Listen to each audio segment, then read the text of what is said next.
السلام علیکم. نیا دور کے ساتھ میں ہوں سبی الحسنین. نااہلی تاحیات ہے یا کہ 5 سال تک ہے؟ یہ وہ سوال ہے جس کو سپریم کورٹ آف پاکستان کا 7 رکنی larger bench chief justice of Pakistan کی سربراہی میں گزشتہ 4 سماعتوں سے اس پر غور کر رہا ہے اور وکلا کے دلائل سن رہا ہے. آج اس معاملے پر فیصلہ محفوظ ہو گیا اور چیف جسٹس آف پاکستان کا کہنا تھا کہ اس کا مختصر حکم نامہ جلد جاری کیا جائے گا. چیف جسٹس آف پاکستان نے یہ بھی کہا کہ یہ تاحیات نااہلی 62(1)(f) کے تحت جو نااہلی ہے اس کی جو آئینی تشریح کی گئی ہے سپریم کورٹ کی جانب سے، یہ ایک معمہ ہے. میرے ساتھ موجود ہے سینئر صحافی جانزیب عباسی، ایکسپریس نیوز سے منسلک ہیں. ان سے چل کر آج کی کارروائی پہ بات کریں گے. بہت شکریہ جانزیب عباسی جوائن کرنے کا.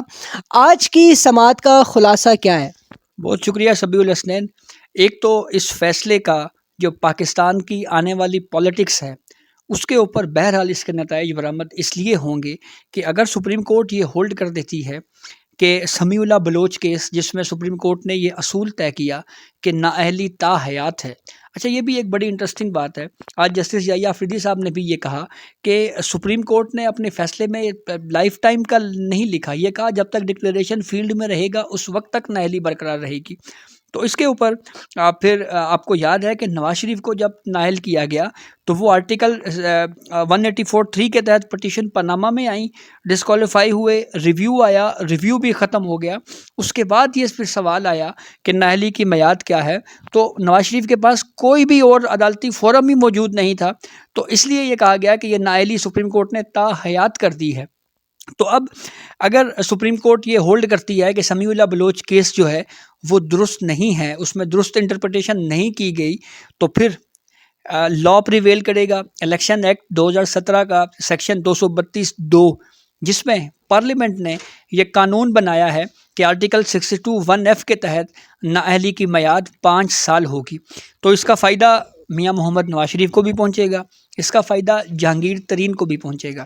اب ایک سوال بطور ان کو بھی پہنچے گا جن کے فیک ڈگریز پہ جی اور بھی بہت سے لوگ ہیں جو 62(1)(f) کے تحت جو ہے وہ اس سے ہٹ ہوئے ہیں.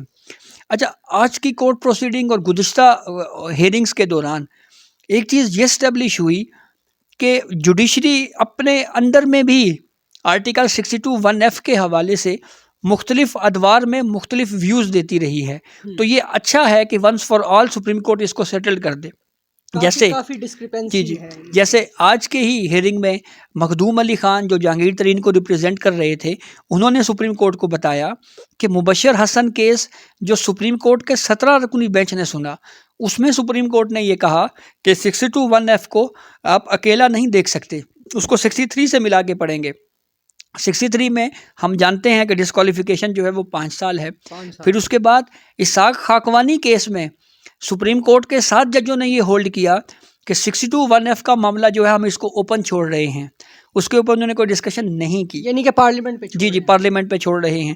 پھر سمیع اللہ بلوچ میں کیس میں سپریم کورٹ یہ کہتی ہے کہ نااہلی جو ہے وہ تاحیات ہے. پھر اس کے بعد فیصل وابڈا کیس میں سپریم کورٹ کہتی ہے کہ 62(1)(f) کے تحت نااہلی 5 سال ہو سکتی ہے اگر کوئی شخص خود آ کر جو ہے وہ ایڈمٹ کر لے کہ ہاں مجھ سے غلطی ہو گئی ہے. تو یہ ہر بدلتے وقت کے ساتھ ساتھ جو ہے وہ منصف جو پہلے فیصلہ دیتے رہے، بعد میں ان کا فیصلہ تبدیل کرنا، یہ اس چیز کو عیاں کرتا ہے کہ شاید وہ خود بھی اپنے طور کے اوپر سمجھ رہے تھے کہ ہم سے کہیں نہ کہیں کوئی غلطی ہوئی ہے، اور وہ اپنے اس موقف پہ کھڑے نہیں رہے، اپنے اس قانونی اصول پہ نہیں کھڑے رہے، بلکہ آہستہ آہستہ سرکتے رہے، یا غلطی ہوئی ہے یا موڈ پہ چلتے رہے یا کسی کے کہنے پہ چلتے رہے. جیسے پاکستان تحریک انصاف پاناما کیس لے کے آئی اور اس کیس کو سٹارٹ میں ایڈوکیٹ حامد خان صاحب نے آرگیو کیا، لیکن وہی حامد خان پھر بعد میں ٹی وی چینلز پہ بیٹھ کے یہ کہتے رہے کہ پاناما فیصلہ تو بہت پہلے ہی لکھا جا چکا تھا. تو اب ایسی صورتحال میں سپریم کورٹ جو ہے وہ اس کو ڈیسائیڈ کرنے جا رہی ہے. اب بینچ کی اگر ہم بات کریں تو آج کی کورٹ پروسیڈنگ میں ہمیں 2 مختلف ویوز نظر آئے، چیف جسٹس آف پاکستان قاضی فائز عیسیٰ صاحب کا اور جسٹس منصور علی شاہ صاحب کا، جو آبزرویشنز دی گئیں. مثال کے طور پہ چیف جسٹس آف پاکستان قاضی فائز عیسیٰ یہ کہتے رہے کہ آرٹیکل 62(1)(f) جو ہے یہ انٹروڈیوس کیا ہے ایک فوجی عامر ضیاء الحق نے، اور وہ اصول جو فوجی آمر ضیاء الحق نے اراکین پارلیمنٹ کے لیے جو ہے وہ طے کیا، اس اصول کا اطلاق اس فوجی آمر نے اپنے اوپر نہیں کیا. انڈائریکٹ انہوں نے ایک طرح یہ بھی کہہ دیا کہ اس وقت ضیاء الحق نے منافقت کی تھی. اور پھر جسٹس منصور علی شاہ یہ کہتے ہیں کہ میں 62 اور 63 کو 18ویں ترمیم کے بعد دیکھ رہا ہوں، کیونکہ 18th امینڈمنٹ میں پارلیمنٹ میں جمہوریت تھی، تو اس وقت 18ویں ترمیم میں سپریم کورٹ نے تقریباً 100 کانسٹیٹیوشن کے آرٹیکلز کو دیکھا، ان کا جائزہ لیا اور پھر اسٹمپ لگائی 62 63 کے اوپر.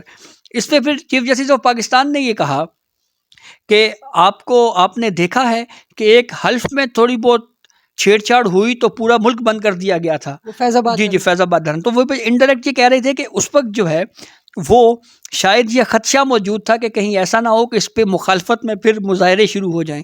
ہمیں اچھی طرح یاد ہے کہ جماعت اسلامی جو ہے وہ اس وقت پیس پارٹی کی گورنمنٹ میں یہ کہیں نہ کہیں باتیں شروع ہو گئی تھی کہ 62(1)(f) کے حوالے سے جو ہے وہ کچھ کیا جائے. تو اس پہ بھی وہ کافی زیادہ وہ آوازیں اٹھنا شروع ہو گئیں. کسی سٹیج کے اوپر شاید مسلم لیگ نون کا بھی یہ ویو تھا کہ 62(1)(f) جو ہے وہ ہونا چاہیے. یہ الگ بات کے بعد میں وہ اسی سے ہٹ ہوئے. تو یہ وہ ہمارا ہسٹری موجود ہے کہ بدلتے وقت کے ساتھ ساتھ جو ہے وہ کیا کچھ ہوتا رہا. تو اب اچھی بات ہے سپریم کورٹ یہ طے کرنے جا رہی ہے کہ سمیع اللہ بلوچ کیس جو ہے کیا وہ درست تھا یا نہیں. اور سب سے اہم بات اس میں یہ ہے کہ آج کی کورٹ پروسیڈنگ میں کچھ جج صاحبان نے یہ سوالات ضرور اٹھائے کہ کیا ہم سیکشن 232 کی ذیلی شق 2 ہے، کیا ہم اس کو ریڈ ان کر سکتے ہیں؟ کیا ہم اس کو یہ کہہ سکتے ہیں کہ سول کیس میں جب ڈکلیریشن ہوگا تو پھر نااہلی 5 سال ہوگی؟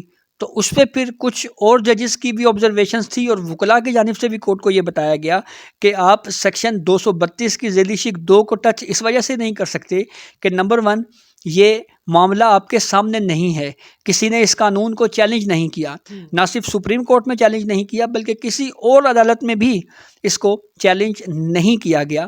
تو اب سپریم کورٹ نے اس کا فیصلہ محفوظ کیا ہے.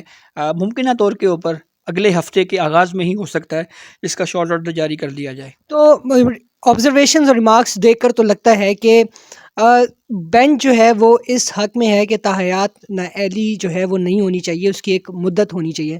تو آپ کو کیا لگتا ہے، آپ نے 4 سماعتیں کور کی ہیں، تو کیا کوئی آپشن، کس طرح کا آپشن جو ہے، کیا ریوزٹ کیا جائے گا سمیع اللہ بلوچ کا کیس، کیا کیا جائے گا؟ دیکھیں سپریم کورٹ تو خود تو کہہ چکی ہے کہ ہم آرٹیکل 185 کے تحت اس کیس کو یعنی اپیل میں سن رہے ہیں. تو اگر سپریم کورٹ اپیل میں یہ کہہ دیتی ہے کہ نااہلی جو ہے وہ آئین نے نہیں لکھی ہوئی تو اس لیے ہم خود سے نہیں لکھ سکتے. فرض کریں، میں یہ اپنے طور پہ اخذ کر رہا ہوں کہ اگر سپریم کورٹ یہ کہہ دیتی ہے کہ آئین نے 62(1)(f) میں مدت کا تعین نہیں کیا ہوا تو ہم ری رائٹ نہیں کر تو سکتے، ہم نہیں اس پہ کوئی بھی لفظ لکھ سکتے. تو اس سے نہ سمیع اللہ بلوچ کیس پہ ریویو کی ضرورت ہے اور نہ ہی الیکشن ایکٹ 232 کی ذیلی شق 2 کو چھیڑنے کی ضرورت ہے، کیونکہ یہ 7 ججوں کا فیصلہ ہے. تو 7 جج جب یہ کہہ دیں گے کہ آئین میں اس کی نہیں لکھا ہوا اور پارلیمنٹ جو ہے وہ اس پہ فیصلہ کرے اور پارلیمنٹ پھر فیصلہ کر چکی ہے 5 سال ہے، تو یہ صورتحال بالکل واضح ہو جاتی ہے. دیکھیں جب اس طرح کا معاملہ ہو تو پھر جو اوریجنل آئین ہے، اوریجنل جو شق ہے، آرٹیکل ہے، وہی پریویل کرتا ہے. لیکن اگر یہی بات ہے تو پھر کل کو آج 7 رکنی ہے، کل کو 9 رکنی بینچ بیٹھ کے جو ہے تو پھر اس کو ریوزٹ کر سکتا ہے. بالکل کر لے.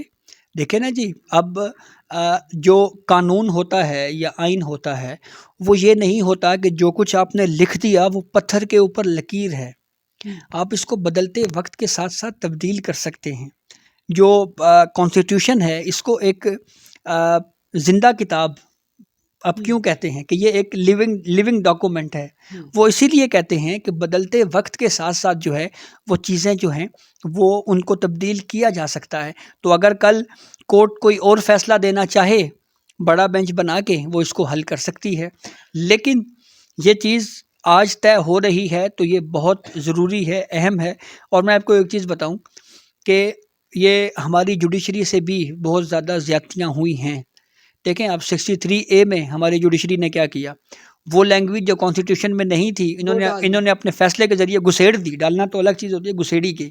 جسٹس منیر ہاں جی، اختر نے 62(1)(f کی آپ بات کریں، آئین میں جب نہیں لکھا ہوا کہ نااہلی کی میعاد کیا ہے، 18ویں ترمیم میں پورے آئین کو دوبارہ دیکھا گیا، اس وقت اس کے اوپر کوئی ڈسکشن جب نہیں ہوئی، اس کو اوپن چھوڑا گیا یا ایک سائڈ پہ رکھ دیا گیا، تو آپ محض ایک فیصلے کی بنیاد کے اوپر یہ کہہ دیں کہ اس کی مدت یہ ہوگی، اور پھر بعد میں آپ کہیں کہ 62(1)(f تو بڑی ڈریکونین پروویژن ہے، تو شاید ان منصفوں کو بھی اس بات کا احساس تھا کہ ہم سے زیادتی ہوئی ہے، ہم سے غلطی ہوئی ہے، لیکن شاید ان میں اتنی اخلاقی جرت نہیں تھی کہ وہ زبانی یہ باتیں کرنے کے بجائے تحریری طور کے اوپر اپنے اس فیصلوں کو ریورس کر کے جاتے، لیکن انہوں نے ریورس نہیں کی، اور پھر اس کے بعد جو موجودہ چیف جسٹس آف پاکستان قاضی فائز عیسیٰ ہیں وہ اس ایشو کو دیکھ رہے ہیں۔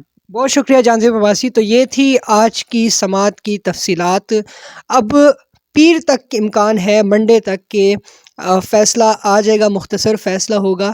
فی الوقت کے لیے اتنا ہی، اللہ حافظ۔